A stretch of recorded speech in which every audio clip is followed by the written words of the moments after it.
കണ്ണൂരിലെ ബോംബ് പൊട്ടിയുണ്ടായ മരണത്തെ തുടർന്നുള്ള വാർത്തയാണ്. അതിലേക്ക് തന്നെയാണ് നമ്മൾ പോകുന്നത്. അർജുൻ കല്യാട് ചേരുന്നുണ്ട്. അർജുൻ, റേഞ്ച് DIG ഇതിനെക്കുറിച്ച് പ്രതികരിച്ചു എന്നാണ് ഞാൻ മനസ്സിലാക്കുന്നത്. എന്താണ് അദ്ദേഹം പറയുന്നത് അന്വേഷണത്തെക്കുറിച്ച്? അതായത് റോഷ്നി, സംഭവിച്ചിട്ടുള്ളത് സ്റ്റീൽ ബോംബിൻ്റെ ബ്ലാസ്റ്റ് ആണ് എന്നുള്ളതാണ് പ്രാഥമിക അസസ്മെൻറ്റ് എന്നുള്ളതാണ് റേഞ്ച് DIG തോംസൺ ജോസ് പ്രതികരിച്ചിട്ടുള്ളത്. ഇദ്ദേഹം നാളികേരമൊക്കെ ശേഖരിക്കുന്നതിന് വേണ്ടി ഇദ്ദേഹം ഇവിടത്തേക്ക് എത്തുന്നതാണ്. അതിൻ്റെ അവശിഷ്ടങ്ങൾ, അതായത് ഒരു സഞ്ചിയിൽ നാളികേരം ശേഖരിച്ചു വെച്ചിരിക്കുന്നതായി അവിടെ കാണാൻ വേണ്ടി കഴിയുന്നുണ്ട്. ആ ഘട്ടത്തിൽ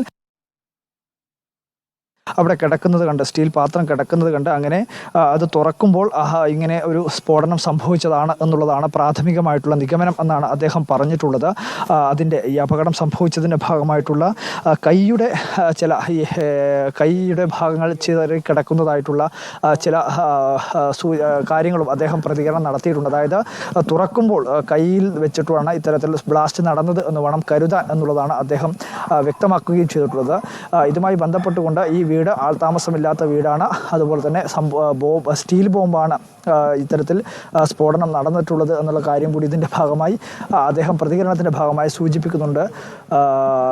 റോഷ്നി, അർജുൻ, ഇതൊരു ആളൊഴിഞ്ഞ പറമ്പാണെങ്കിലും ദൃശ്യങ്ങളിൽ കാണുന്നതിൽ നിന്ന് എനിക്ക് മനസ്സിലാവുന്നത് ആ പറമ്പിന് ചുറ്റുമായി ആളുകൾ താമസിക്കുന്ന വീടുകളുണ്ട്. നേരത്തെ ആ പ്രദേശവാസി പ്രതികരിക്കുന്നതിൽ നിന്ന് അദ്ദേഹം പറഞ്ഞത് ഇത്തരത്തിൽ ഏതെങ്കിലും സംഘങ്ങൾ ഇങ്ങനെ ബോംബ് ശേഖരണം നടത്തുന്നതായൊന്നും അവർക്കറിവില്ല.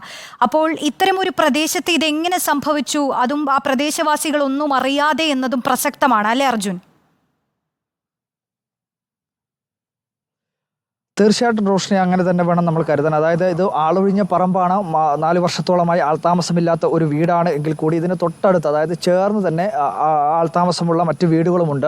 നേരത്തെ നമ്മൾ പ്രതികരണം തേടിയിട്ടുള്ള അനിൽ എന്ന് പറയുന്ന വ്യക്തിയുടെ വീട് ഈ നമുക്ക് ദൃശ്യങ്ങളിൽ തന്നെ കാണാം. ഈ സ്ഫോടനം നടന്ന വീടിൻ്റെ തൊട്ടടുത്ത് തന്നെയാണ് നേരത്തെ നമ്മളോട് പ്രതികരിച്ചിട്ടുള്ള അനിലിൻ്റെ വീടുള്ളത്. അപ്പോൾ ആളൊഴിഞ്ഞ പറമ്പാണ് പറയുമെങ്കിൽ കൂടി ജനവാസമില്ലാത്ത മേഖലയാണെന്ന് പറയാൻ വേണ്ടി കഴിയില്ല. തൊട്ടടുത്ത് തന്നെ ഇത്തരത്തിൽ വീടുകളുണ്ട്, താമസക്കാരുണ്ട്. ഒരു റോഡിനോട് ചേർന്ന്, പ്രധാനമായിട്ടുള്ള റോഡിനോട് ചേർന്നിട്ടുള്ള ഒരു പ്രദേശം തന്നെയാണ് ഈ പറയുന്ന അർജുൻ കല്യാടാണ് കണ്ണൂരിൽ നിന്ന് വിവരങ്ങൾ നൽകിക്കൊണ്ടിരിക്കുന്നത്. കണ്ണൂരിൽ തേങ്ങ പെറുക്കാൻ പോയ വയോധികൻ ബോംബ് പൊട്ടി കൊല്ലപ്പെട്ടു. അതിന്റെ വിശദാംശങ്ങളാണ് അർജുൻ കല്യാട് നൽകിയിരുന്നത്.